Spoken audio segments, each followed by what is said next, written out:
Welcome. Welcome to you too, Shannon. Welcome. Welcome to 24/7 Marriage Podcast. I am Javier. I'm Shannon. And Merry Christmas. Feliz Navidad. Merry Christmas. Why you look that way? Meli Kaliki Maka. You look so sad. Well, Merry Christmas. This is actually, when this podcast comes out, it'll be coming out, I think we got it still about a week or so till Christmas. Yeah, When this comes less out. than a week. So I hope that you're doing good. I hope that you are, I don't want to say survive. You should be hopefully doing well and taking time and enjoying this season. I'm trying. You know what? I feel like every year I want to slow down and do something different so that I enjoy the holidays. And then it never happens. But what is busy about what we're doing right now? What is busy? I feel that I'm doing pretty good. Of course you do. Why wouldn't I? This is the story of my life. I don't understand. It's like every husband, you're perfectly relaxed and you're like, fine, with Shannon, what we But even got if there's a going lot on? to do, I'm trying to be very present and engaged and available, and I don't feel overwhelmed. We don't go crazy with gifts and this and that and like shopping. Like we have not gone shopping, like out shopping. Because I've done it No, all. yes, but you haven't done like I'm going out and you're hitting all these stores. Like you've done some, you've gone out with a girlfriend, you've gone out, and you've done shopping. We did a lot online, Yeah. right? No, we didn't do any online. You did tons for our grandson online. Oh, I bought all his, because I didn't need to go to a store and buy him. McKenna told me what she Okay, wanted. well, here's the truth.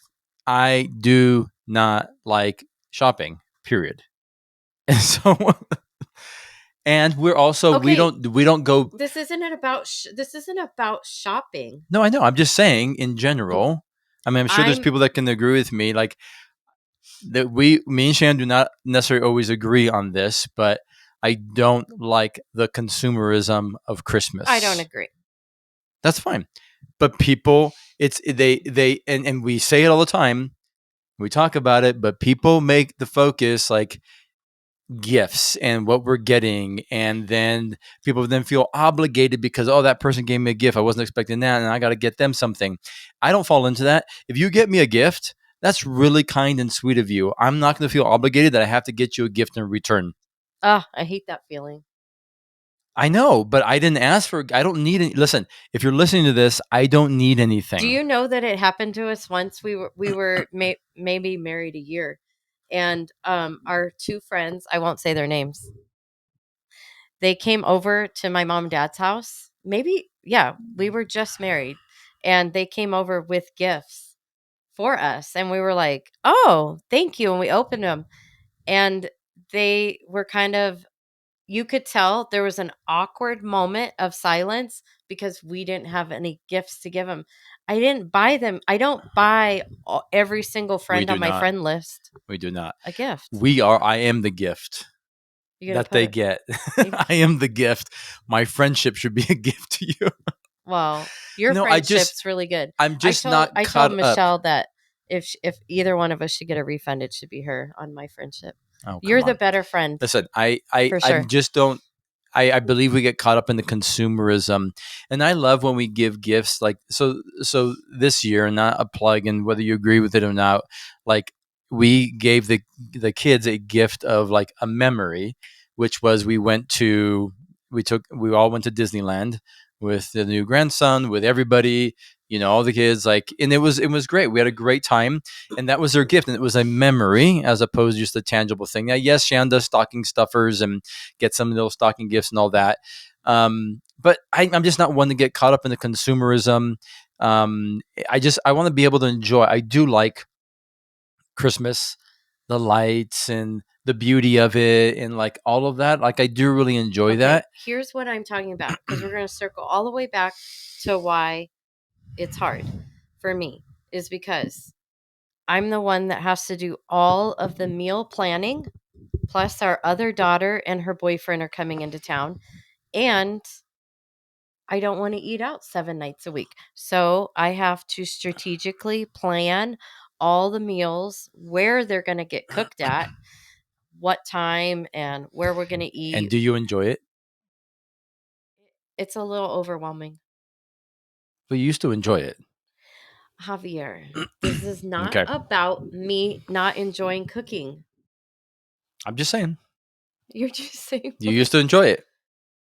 Because it was, well, it's not so much No. hosting. It was like hosting. No, no, no. It was everybody's coming over for Christmas Eve or everybody's coming over for a day. No, I And get it's it. like the kids are coming Okay. in and So this is where we were going to go on this podcast is how are you? We just want to encourage you on this podcast, and we're probably going to take some questions at the end as well, just to mix it up a little bit.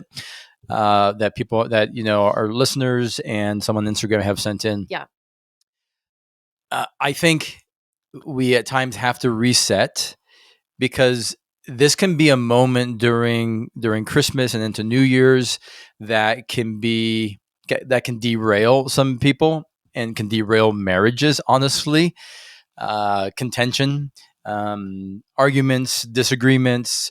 What are we doing? Where we're going? We talked about that on the previous podcast about decisions you're making about the holidays and families and what you're doing, what you're not doing, and being okay with that. And you guys yeah. coming to agreement. But it can be an area where if you don't like, you can miss the beauty of this season and time with family and being present and connecting if we get caught up in everything else that we feel must be done, as opposed to giving ourselves permission, like, okay, well, I don't have to do all of that. I don't have to strive for that. Or I don't have to own making it special for everybody. Like, I want to make it special, but I Hmm. don't own like that I have to. And then I'm the one who gets burnt out, or I'm the one that gets frustrated. And then I'm having disagreements with my spouse because, I'm short tempered or I'm on edge and you're supposed to be enjoying. But instead it becomes like this task or this chore. So I'm saying, Hmm. like, how do you enjoy and still do all those things that you want to do, like meals and family together and just enjoying time? Well, it's hard because you're talking about a, a a huge percentage of our population are blended families, and then just add marriage into that. It's like, so you have kids, you have stepkids, you have in-laws, you have your parents, you have your kids that have to spend part of the holiday here, and it's all over. And it can feel like you're just going from one task to the other. Okay, let's show up. We're going to have breakfast here. Let's open gifts. Okay, say goodbye because we got to go have appetizers here. And then we're going to have dinner at so and so's house. And people live the holidays like this.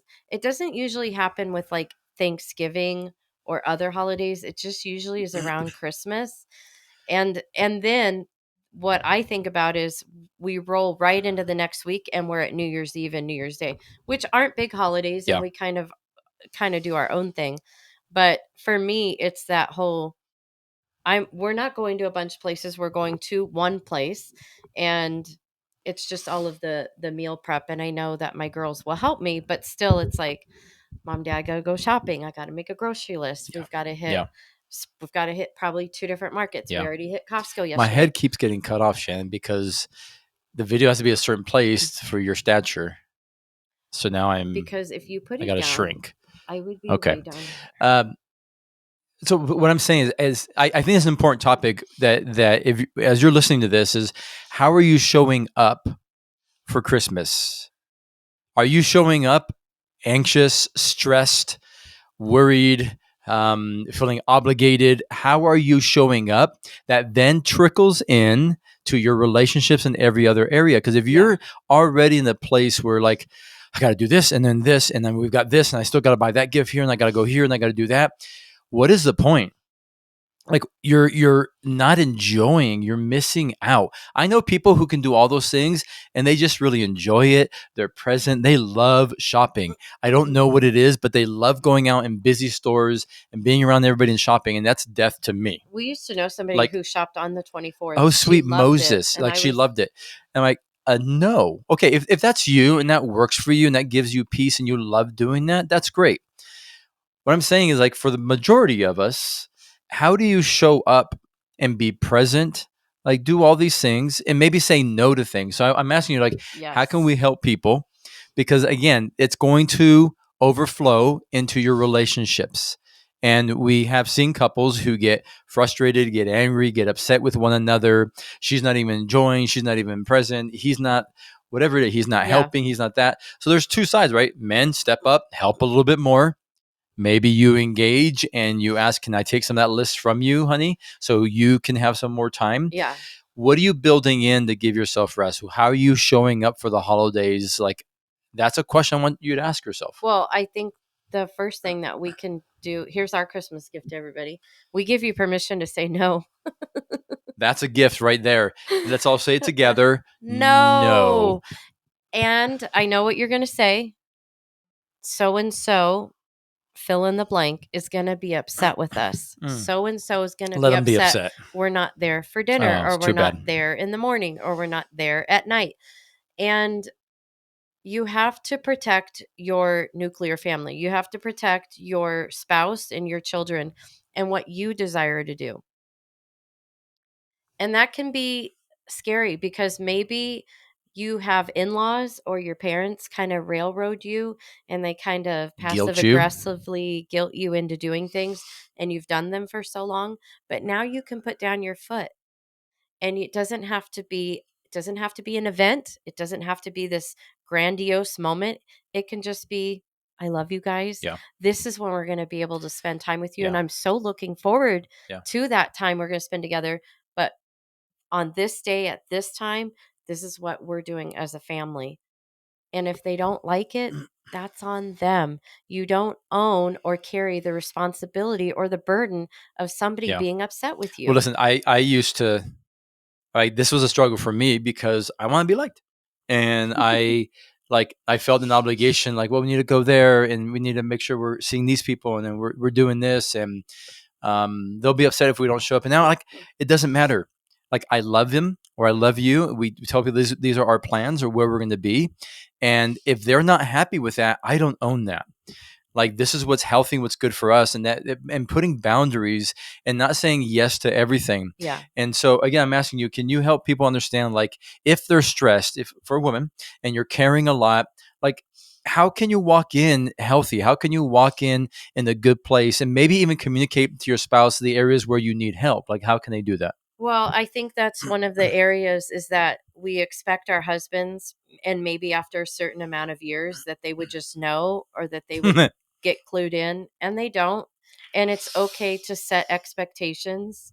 I think having a Christmas family meeting is important, and this is the perfect week to do it in, because we have about 6 days till Christmas Eve, and you sit down with your spouse over a cup of coffee in the backyard on the couch when the kids are in bed and say, "Hey,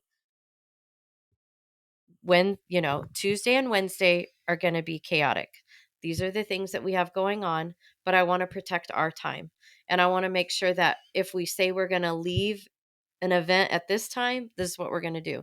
Or this is what I have to prepare. I have to make these side dishes. Yeah. I'm asking, could you help get the kids ready? Yeah. Could you load the car? Could you make the Could Jello you salad? make the gel? Why did you find a way to work We'll Jello talk about salad? Jello salad later. No, we're not going to talk about it because we're not talking about it. We're not talking about Jello salad. So I think we have to set up expectations. So you need to sit down with your spouse. You need to sit down with your kids if they're older. Say, this is where we have to be, and this is when we need to be ready. I think there's a lot of chaos, especially if you want to go to a church service Christmas Eve, and it's like getting kids out the door to a service and all that. Tell your kids what you expect. Set a timer on the microwave or whatever. Let them know this is when we're leaving the house. This is when you need to be in the car ready to go. Well, and These things help yeah. mom and I dad. mean, be clear with your spouse on what you need from them. So if your husband typically is like, he's not, I mean, maybe you don't want him to wrap the gifts. That could be an ugly situation. Maybe your husband's great at doing that. He's very meticulous. He like will put things together. Like, maybe. Uh, but be clear with your spouse on what you need, the help that you actually need. Because here's the thing, like, there's this place of, like, if you're going to complain or if you're going to be frustrated and you're going to feel that you're carrying all of this, but you haven't invited your spouse in it. You haven't had a conversation with them. You haven't asked them the things that you need to share with one another. Then yeah, you're going to get frustrated, Well, it's just going to and turn into resentment. yeah, and you're not going to be present. You're not going to be enjoying. So we want to challenge you. Like, how are you going to walk into Christmas, into the 24th, into the 25th, and even into New Year's? Make a decision right now what that's going to look like for you and for you and your spouse, and then for the family as a whole. And because here's the thing, we can get so caught up again that we're getting lost, and we're not enjoying truly what we know. Cliche, right? The reason for this season, the reason why we celebrate Christmas Yeah. and the birth of Jesus and what that meant to each and every one of us. And so we don't want to get lost in the craziness and the busyness that we're not present to enjoy. And that even includes like putting this thing down, putting this cell phone down. I know you want to take a picture of everything, of grandma's crumpets But don't. and the jello salad and the beautiful plate in front of you and the decorations and every gift that they're opening. But then you really truly miss out because all of a sudden a notification comes up or something else pops up and you're lost. It bothers me to So, no end. It's like we're together with family, and then you're sitting around, and instead of conversation or playing games or enjoying, people are on their people phones. whip up their phones and they're like, "Stop it! Stop it!" Like, when did we become a society who does that? That we're not connecting. So take a photo of something that fun when they came downstairs and they see the Christmas tree and their eyes are open and they're opening a few gifts. Take a couple photos, great. Then put the phone away. Yeah. Take mental photos, like close your eyes really quick and open them and take a snapshot. Because guess what? Nobody's going to look at those photos again later. Why do you need to look at a You're photo of your literally kid going to have opening up? 300 photos of your kids opening a bunch of stuff, and I know. maybe 8 or 10 of them. Some people aren't going to like us for saying that, but listen, we've seen it time and time again. No, That but you're I'm serious. Your kids will like that they have those memories. When they're when they're young adults and they're like, "Remember when I got this for Christmas?" But we don't need 700 photos of that. It's like, take a couple photos and put your phone away. I've gotten really good over the years of putting my phone away in social settings, to where I ask you, even when we go on walks, I'll be like, "Do you have your phone in your pocket?" Because it's really just in case of in emergency. case of emergency, if Yeah. my children or our parents need us. Yeah. But I Break the leave my glass phone. yeah. Um and when we're at social settings, I've had my girls be like, "Mom, I'm trying to get a hold of you." I'm like, "Is there something happening?" Yeah. No. I'm like, "Well, I'm at an event, I'm at a party, I'm at a dinner party, I'm with friends, and my phone's put away because I want Yeah. to be present. Yeah. I want to enjoy conversation. I don't want to be distracted by what's going on my phone, because Yeah. Yeah. I can find anything to And distract me." and for some of you out there, like, again, another like cliche thing, but honestly, I think it's true, is that some of your spouses, the gift they want and is the gift of your presence, is the gift of you being available and present during this time, of showing up, of engaging conversation, Yeah. of actually being together, being in that same room, putting the phone down, I think a lot you of know. husbands would love the gift of a non-anxious wife. Yeah, yeah. But a lot of Yeah. that, if you're going to achieve that, maybe you as a husband, if you're listening, ask them what you carry, what you can do, how you help them get to that place. If you see your wife in that place where she's overwhelmed and running here and there, I got to get this, got to get that, engage, step in. I know some of you may be afraid of that. Like, I ain't going close to that Christmas terror right now. Now, no, go close and say, hey, hun, let's remember the why. And is there anything I can do to help you? And maybe you need to sit down and reset again and say, okay, what do we need to take off our plate? What do we say yes to that we actually need to say, honestly, we can't do that. Protect yourselves, protect your heart, protect your time. And it's okay, because you will miss. And so if you want to have a rhythm of just being peaceful, enjoying, decide what that looks like for you. What does that look like for you? Even envision what that would feel like. And if you tell yourself, oh, I can't, that's not impossible, we have so many things, then that's on you, because you can. Yeah, you can. You can do it. You may disappoint some people who had an expectation of what they wanted, and that's great because they really enjoy you and they wanted you there, or they enjoy time with you, but maybe you can't make it this year. You can't make it to that ugly Christmas sweater party. Thank God. I don't like going to those myself. You can't make it. They're fun. Okay, you can't make it. That's okay. If it means, me and my wife were going to engage, because even during this time, you should also still be dating.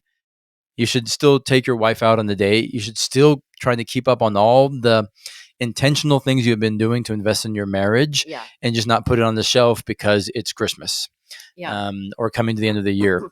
And I think our next podcast we'll be talking about, as you prepare for the end of the year, what does that look like? How do you prepare your marriage and yourself to go into a new year?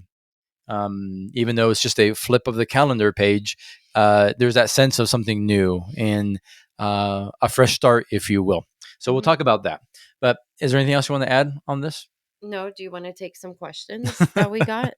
Yeah, we'll take some questions. Just kind of a mix here with our podcast, but I do want to encourage you to pause for a moment, maybe after you're done listening to this, and ask yourself, okay, how can I need maybe reset? I've been going a little crazy right now. I've been going, and ask yourself, okay, what do I need to lay down? What do I need to say maybe no to, that I said yes to?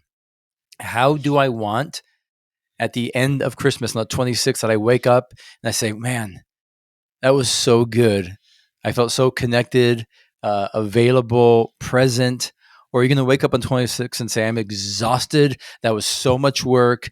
Like I need like another break. I need 3 or 4 days to recover from just Christmas. I don't want you to miss out on the beauty of this season and connecting, because you're so busy meeting the expectations of other people and missing the very people that are around you and the joy that that would bring you. So reset, take a moment and ask yourself, how will you show up? Yeah, that's really good. I these questions were asked on our family channel on Instagram, and they were recently asked, so I think it's appropriate to answer a couple of these because these are what people are struggling with. And I feel like our marriage problems get amplified during the holidays, wouldn't you say? Yeah. It's like it amplifies everything because it's like you have the stress of family gatherings, parties, holidays, dinners. This one? Yeah. Yeah, We start there. that's the one I was going to start with. Here's the question. So this woman wrote in and she said, "How can I get my husband to really hear my heart? I try to be vulnerable and I get shut down immediately." So I would say there's some powerful words in there. You say, how can I get him? You probably can't get him to hear your heart, but you can invite him into that. And it may not happen overnight. So what I would encourage you to do is start with the end in mind. Like, what do you want the outcome to actually be? It likely for him, if he's shutting down immediately, you may think it's about you, but it could be very much about him Yeah. not knowing what to do with that. Yep. Like you share something, and he feels, man, I didn't show up in that way. I've let her down in this area. He can internalize it and feel like he's not doing well, or it's about him. He could not know what to do with it because he just grew up in an environment where like people share stuff like that, but no one ever did anything. And they were like, hey, you're on your own. He may not know how to respond or how to react. So start your conversation like, honey, I want to share something with you. And all I need you to do right now is just listen. I don't need anything else. And right there, that could shift things. Or you can tell them like, what I need from you is just like, could we talk about it? Like, I'm not blaming you. This is not you. This is something I'm navigating, but I need your help with. Or if it is about something that's impacting you both that maybe he's done, I would say being clear in the beginning, like there's just something that I feel that's been going on, and I'm not mad, I'm not upset at you. Like I want to talk through this with you, and I want to better understand where you're at, because now you're inviting him into that, and now he sees it as something that's not threatening, or where, oh shoot, I'm not doing good. You want to add to that? No, I think you You said said it. no. Yes, you do. People, you started. You Javier. started with no. Okay, I know what you mean. Yes. I do feel like sharing, so I will. Perfect. But I want to add on to what you said. I feel that a lot of husbands get overwhelmed easily by an emotional wife, an emotionally Oh, they charged don't know what to wife. do with it. Yeah. And we see it as they shut down. They walked away from me. They don't care about me. They don't see me. And I believe that they do. It's that they don't know what to do with it and they don't know how to process it. So Well, I they think see her Javi, problem. They see her. They see that they might they some husbands would say that's not really a problem. I don't yeah. know why you're upset about that. Or they see them as a problem, as opposed to, and I heard it recently said, like, you and your spouse looking at the problem together. Mm. So if your wife brings something to you, turn it and say, how can we look at this together, instead of like they're the problem or this is going on or they think I'm the problem. No, let's turn this, because what you're doing at that point is you're validating her feelings, her emotions, that she would know, even though if you don't understand it, this is not about fully understanding it, And right but there is the answer. coming into the place where you are maybe the least, in terms of like the same, in the areas where you don't understand, to try to seek to understand. But even if you don't, to have empathy and say, I can't imagine what that's like. How can I help you with that? As opposed to, a lot of husbands will say, well, I don't do that. Well, what do you need? Like, that's not helpful. Well, and then if the issue is even vaguely related to the spouse, to the husband, of something he may have said or done, there's husbands who will take that, like you just said, and get very defensive Quickly. and want Yeah. to defend themselves instead of looking at how you feel. But you hit it right on the head. um the part about coming into each other's space is that it is the place where we are least most alike. We don't understand each other. We think differently. We process information differently. Just on a human level, but then on a male female level, we completely are different. So when we're processing things, you just said it, when she feels heard and understood, that, husbands, is a win. That right Yeah. there is a win because she feels heard or understood. She doesn't need the problem solved. Well, It might not even get a yeah. solution. Well, many of them are saying, well, how do I make her feel heard and understood?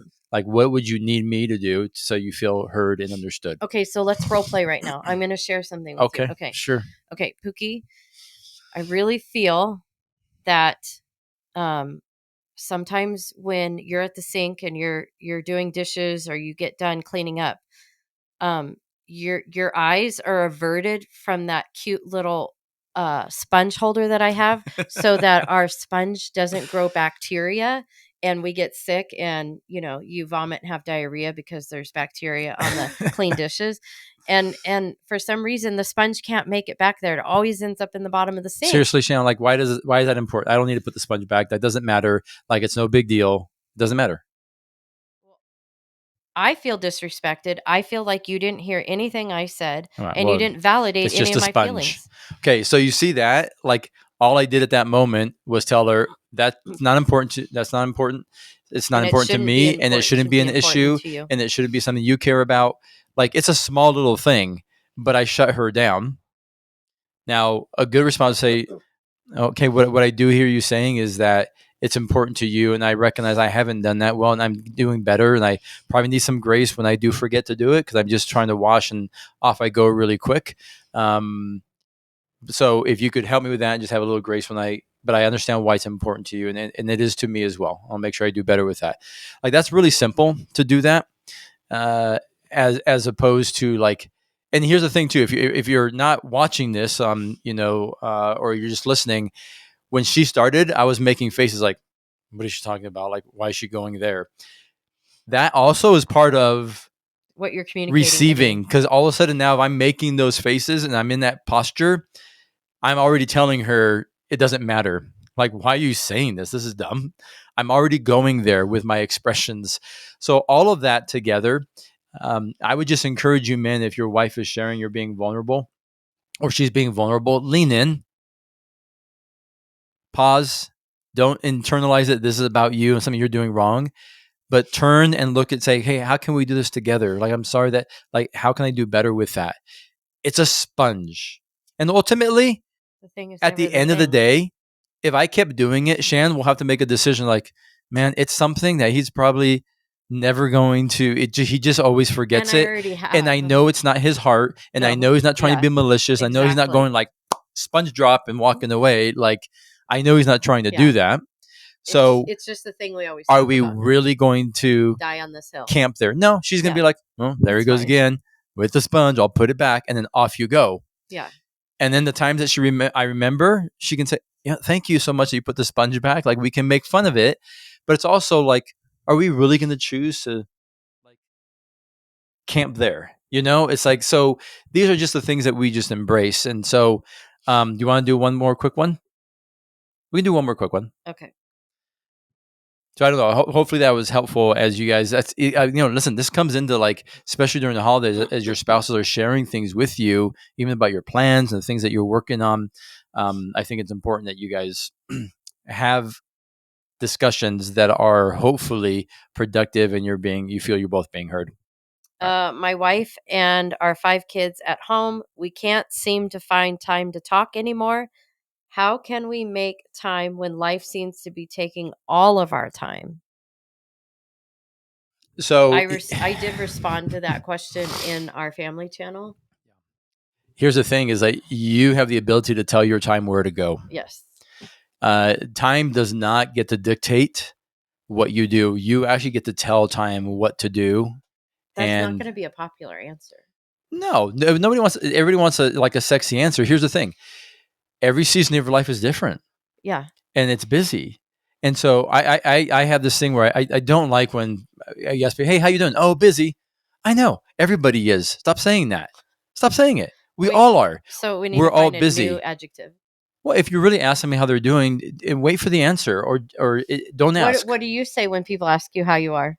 It's been crazy, a lot going on, very thankful. I'm trying not to say, "Oh, it's busy." It's just a pat answer. Yeah. We're all busy. We all have a lot going on. That is very true. Yeah. But the thing is, like, so okay, you have a lot going on with 5 kids. You have to readjust what you were able to do with 4 kids, 3 kids, 2 kids, 1 kid. It does not happen now. You have to fight for the time, and your kids need to see you making that time a priority. So, does that mean you have to get up a little bit earlier in the morning? Maybe when all kids are asleep still, and we get up a half hour earlier so Or that we put can the connect. or put the kids to bed a little bit earlier so that mom and dad can have alone time. And alone time is not sitting on your phone or watching TV. Yeah. But it's also telling your kids like, hey, I'm not sure what ages they are, but this is what mom and dad are doing. Like you stay in bed. Like we are connecting. Like it's so good for your kids to know that you're prioritizing, and this is what's important. That your marriage comes before your children. Some of you aren't going to like that. We'll probably get comments on that, but it is absolutely true because your kids will be gone one day, and then there you are. And your kids need to see that this is next to God the most important relationship because that foundation and it being solid enables your kids to have a solid, secure, and thriving household and family that enables them to be stronger and better and go out and look for the same thing in the spouse. And so here's the thing: look at your calendars, sync up, and saying, where have we given our time to? Track your time for a week to 2 weeks. And when you get on the phone, how long were you on that phone scrolling Well, that you could have been talking to your your husband? phone tells you every week how long you're on it. Yeah, yeah. If you go to that I think it's the screen time. Uh-huh. It for iPhones, Android probably has it too. That tells you what you're looking at and how long you're on your phone, how many times you pick it up. You'll be surprised that you pick up your phone like some people 190 times a day, or 40 times every hour. It's insane every time you pick it up and move it. And so you can do this, but you might have to sync up and look, okay, what do we need to eliminate? Where's our time going? And how can we get that time back? And you'll be surprised at where it's being spent and how you can reallocate it. Oh, that was good. Want to add any more? I just think that if it really matters to you, you'll do it. And True. there's so many things that it's like I'm running a 5K, so I work out this many hours or I have to run. And it's like you'll allocate time for things that really matter to you.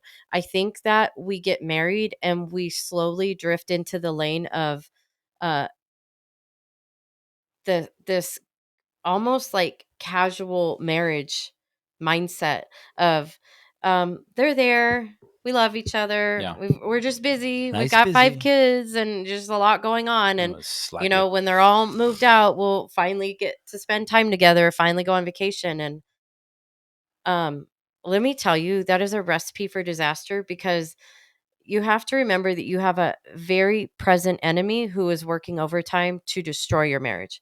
So when you think that it's not going to come through your kids or through your busyness, it will. Yeah. It will 100% will. And if you're not watching and if you're not careful, it will take you out. So when you protect your marriage and when you say, kids, this is bedtime and this is mom and dad time, and mom and dad are going out on a date tonight and you guys are staying with grandma or you're staying with a babysitter, like, you prioritizing will it puts your marriage in the front seat again instead of it taking a back seat. Yeah. I mean, busyness is the enemy of intimacy. Yes. And that is 100% true. The goal is to get you busy, get you preoccupied, get you disconnected from one another. And it's not divorce, it's not all these other things that we think of. It's just getting disconnected and Complacency. complacent, Yeah. and thinking that you're the only one in these seasons of life. When, listen, you have to adjust at every moment in every season, and continue to say, okay, the things we've been doing, how do we now adjust to keep doing those things in this moment, because now we have another kid or a new job or a new town or whatever it may be. It's a I constant know people adjustment. wouldn't. We'll wrap up, but I know people that they wouldn't confess this or they wouldn't say that this is how they feel. But what happens in a lot of marriages is that we take each other for granted. And you would say, "Ah, I don't," but I've done it. She I'm like, has 100%. She has. there's times where I'm like, Just if yesterday. I don't make the bed, I know that Javier will. So it's like I could totally never do it again and it would get made every day. That's taking you for granted, and that is just a small little minuscule thing. But you will take each other for granted because you're like, I know we haven't gone on a date night in several months. I know we haven't spent intentional time together, but They understand. we're married. They're there. They understand. And that is taking your marriage for granted. Yeah. Don't do that. Yeah. Make Stop it it. sacred. Stop it. It's very sacred and important to protect. All right, we'll wrap up. So thank you for being part of the 24/7 Marriage family, for listening in. Remember, we are a partner-supported ministry. So if you've been encouraged by this podcast, encouraged by our content, our resources, a boot camp, a workshop you've been to, listen, we want to sustain this work into 2025. And so we're going to ask you at the end of this year, would you give? Would you consider going to 247marriage.org to donate? You can click on the link in there. You can give at the end of this year. It is a tax deductible write-off as well for you. But consider monthly donations to help support us, or a one-time gift. We're looking for 1,000 people to give $24 a month. $24 a month. You spend more on coffee and other things in your life, but $24 to invest into other marriages, but also get resources for you to continue to grow and develop in your marriage, to have a marriage that's thriving. So please partner with us in this work. And remember, in marriage, you don't have to. You get to Have an incredible Christmas. Merry Christmas. Merry Christmas. Thank you for listening to the 24/7 Marriage Podcast. Help us expand our reach by rating and leaving us a review on iTunes. Make sure to hit subscribe so you don't miss an episode. For more information on the work we do and how to support the 24/7 Marriage, head on over to 247marriage.org and click on Partner with Us. Until next week, remember, in marriage you don't have to, you get to.